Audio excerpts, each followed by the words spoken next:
gigabytes in there without having any questions asked. They get a DOI. All these services are not performed by the archive.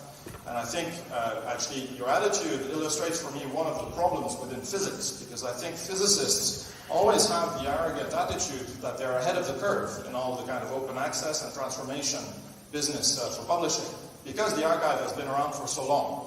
But actually, if you look at other areas, I think physicists have been long overtaken by other sciences here. So this is not physicists being invented. This is physicists mostly catching up with what's been happening. And now let me move to your second question, which I find much more interesting. It's the one about referee workflow, referee time investment, and things like that. So one of the things that we've tried to do at SciPost with the open refereeing is provide much more credit to the referees. I'm sure I'm not the only one to have had extremely frustrating experiences with all kinds of publishers, certainly including the kind of professional society ones, where I spent actually quite a lot of effort writing reports, quite detailed ones, only to find that they were shelved, inaccessible publicly, judged upon by editors who obviously had no technical understanding of what I was talking about. So this was all lost work. So I view that closed-door refereeing is a much greater time waster than the way we do it. The way we do it is that your report, first of all, the fact that it's going to be viewed publicly requires certainly more care and more work from your part to write a more professional, more balanced, more objective, more documented report. However, you do get a citable object from it. So you can add that to your publication list if you want. And you can remain anonymous if you so wish. We encourage people to sign their reports, but we don't force it, and we never will. But we like to think of a time when people are going to be much more objective and cool in the way they do refereeing. It's not about taking a binary decision whether something is published or not. It's about improving a paper. It's about essentially putting it up to date. It's about mapping it to the other works that are related to it. And a publication moment is not a kind of life or death moment. This thing, this science behind it is still a very live thing. So I think we physicists and all scientists have to kind of cool off a little bit in how we interpret refereeing. Okay, so that's the way we at SciPost have kind of designed this refereeing process around. I had a question, it's more, in high energy theory, people tried these JHAP journals, so 20 years ago there's a huge enthusiasm, publication by scientists, for scientists, with scientists in charge, and so on and so forth. And the whole experiment ended up being bought up by, or sold to, or incorporated into Springer, and now basically it's becoming slowly and slowly more indistinguishable from just a normal Springer journal. Of course, many people in high energy theory still publish in JHAP, and it's one of the best journals. But somehow the model of functioning as a volunteer, and for example, in your case, I'm pretty sure you put a huge amount of energy into this, and there are many people who put a huge amount of energy into JHAP. Only that after a while, this energy slowed down, the enthusiasm slowed down, and basically the model didn't work anymore, and the whole thing ended up being, the Italians didn't fund it anymore, and it ended up being bought up by Springer, and now it's again just a regular subscription journal. I think the articles are a bit cheaper, but still, it's basically still going. So the question is, is this publishing process, and is it like an RG fixed point where things end up maybe are these initiatives top of the hill, or can they be ground states? Or are we being driven to the ground states by just the culture? And so when I started SciPost, actually, the very first discussions I had were mostly with archive level people, because I wanted to build Archive++. I thought that we didn't need any of the other stuff. What we needed was just a kind of refereeing extension to the archive to ensure some quality, and then the attitude there was that archive has a very well-defined mission, which is to provide preprints. It's very tightly focused on that mission. It's actually the very tight focus on that particular mission that allowed it to survive in the early 1990s, when many of the publishers were actually actively trying to shut it down. If you want, the idea from the very beginning was to give a community-like tool that could be used at very, very large scale to serve all the things that we associate to refereeing and to publishing. So you know, in an ideal world, of course, what I'd like is for essentially a big team of academics and programmers to help run this whole thing, and then we just run one big infrastructure according to this, and if you prefer this form of refereeing, we can run it. If you prefer having a journal with a certain taste, then we can cater to that. So that is one possibility, if you want, that we could do that. But it's not going to happen. Yeah? So the archive was very easy to become, it was very easy for the archive to become a monopoly back then, because there was no other competing service. There was no competition in there. But doing publishing is a very different thing. You cannot displace 9 billion euros worth of industry within a year, irrespective of the political will, irrespective of the political grandstanding, declarations and deadlines and things. The infrastructure problem is a major one. But like I write at the end of my Neurophysics News article, I just say to scientists that let's do a thought experiment. And thought experiment is as follows. Say from a certain date onwards, we agree that none of us submit anything to any of the existing publishers. And we deliberately encourage experimentation with new platforms. And then we do that for 2-3 years. And at the end of those 2-3 years, we kind of sit back and we evaluate what has worked better. Just a bit of variety. We're scientists after all. Why are we so bloody conservative with these fixed systems that have been proven time and time again to be inefficient? So we just do that. We just do some experiments and we decide where we are after 3 years. I think the landscape would be completely different. The open access problem would be totally solved. And what's the barrier between us and that? It's attitudes. That's all.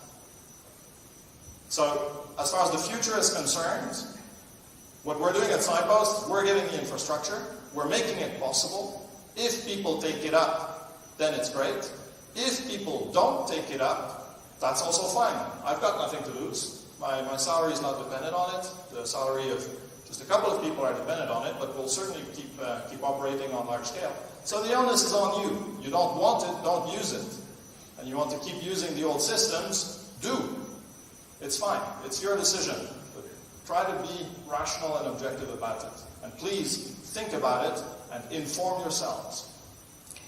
Okay, thank you for your interesting initiative.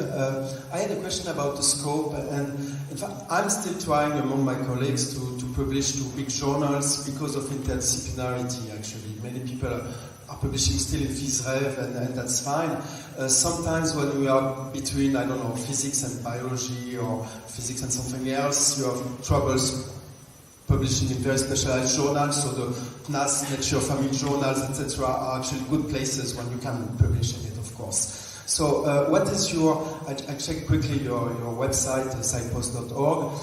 It's mainly physics as far as I understand. Do you have any plans for interdisciplinarity or not, or will you stick to physics? So the answer to this is an emphatic yes, we want to expand. So actually we have unpublished plans, but I can share the secret with you. So we do have an infrastructure that was built from the very beginning with the view of expanding to other areas. And the preconditions to expand to other areas is very simple to meet. We just need an editorial college in different areas. We'll call it mathematics, chemistry, or whatnot. And if we have a critical number of academics within that college, we can start operations and then see how it goes. So if all goes well, those plans will be made public in the next few weeks. The reason why they have not been launched immediately is because of the struggle we are facing with gathering support from the institutions.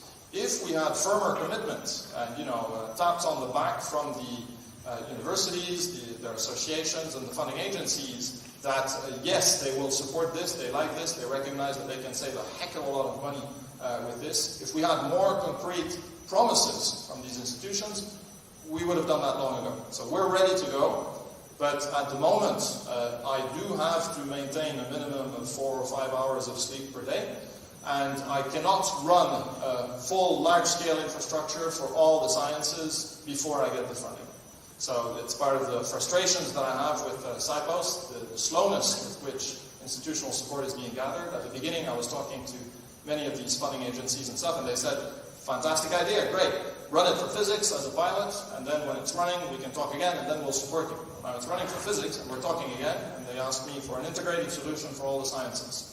So it's a complicated problem. I just leave the mic for another question, but it still doesn't solve the problem of interdisciplinarity, because when you have a mixed physics-biology paper, are you going to the physics college or the biology college, you know, and the answer can depend a lot, actually, about which college you are choosing, etc. That's correct, and what we would like to move towards is a kind of flexible structure where, for given submissions that would have overlap between different colleges, we pick fellows. So even within a college, for a given submission, we do a selection of the specialist fellows for that particular submission.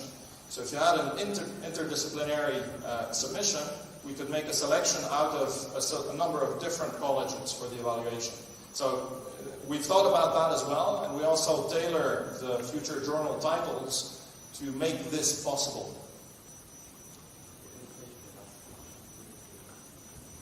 Okay, so a few things to say. So first, I would like to make a comment which is probably not related to the discussion, but to some points which have been addressed by David especially, regarding, we are living in a very nice world currently with international collaboration, etc.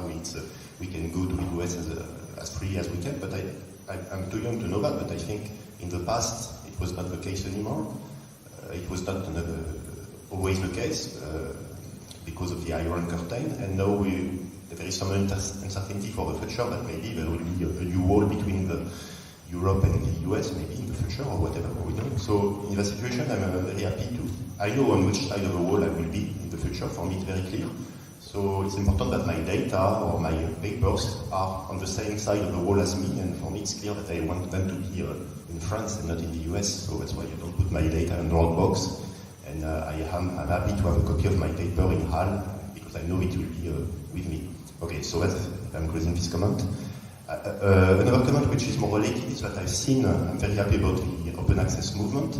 And nowadays I tend to publish more in maths. So I've seen a few interesting initiatives in maths about new open access journals. But I must say I'm a bit disappointed because there is a new fresh face, new paint, etc. But behind that I've seen that besides, okay, it's going to be free, very nice, but it's a point which you addressed in your talk, that often the editorial boards are basically the same as the previous journal they are replacing. So probably the practices of the editorial boards are going to be the same. So the paper is going to be more evaluated by the name of its author than its actual contents. And this is something I have seen on the other hand that Springer, which has been so criticized, as an active policy of identifying journals which are always run by the same people and sometimes replacing editorial boards. And so for me, there is a part of the bad commercial publisher has still act as some counterpower to ourselves, if you want. I mean, the mandarin, the powerful people who are in charge, and there is sometimes, having counterpower is good. So I was wondering, in these initiatives which are only run by scientists, not all scientists are equal, so I was wondering how do you address the question of counterpower, if I should say. So the point of opening up the refereeing, like we do to the community of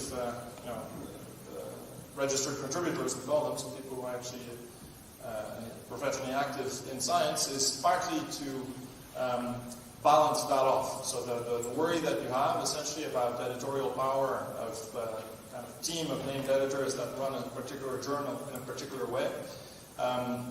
In the more open system that we have here, it's much tougher to do, because all the decision making, all the commenting things is always witnessed at different levels.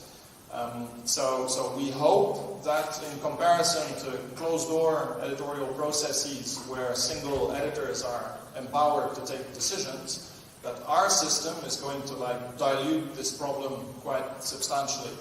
But experience will tell. So I would imagine a future in which scientists, as part of their daily lives, have two habits, or at least physicists. So you go to the archive in the morning and you get an update on what's happening.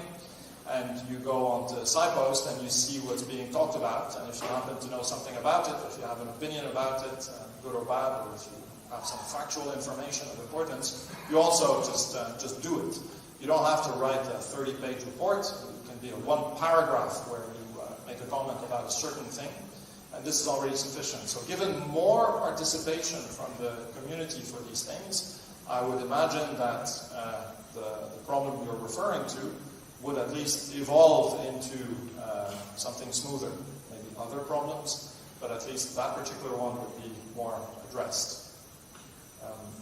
And if I may go back to your earlier point about internationalization, so this is a very important thing for us as well. So we call ourselves like resolutely international. So we don't want to have any geographical barriers onto this. However, we're also aware of the current nonsense of world politics and its possible detrimental influence on the future of international collaborations in science and things like that. But I think in a sense, we scientists can elevate ourselves above this. Of course, there will be technical problems. So, for example, there are some real bans from certain countries to other countries. So if any company does any business with a certain country, then immediately you're kind of closed. So we have not faced practical problems from that yet, but structurally they are present and they are beyond our control to solve. So we have to find a balance between all those things. But I think in a sense, by being resolutely international in our operations and in our utility to people, we can maybe just show the way towards something a bit more mature than what's happening now. Okay, I think time is going, so we thank again the two speakers for their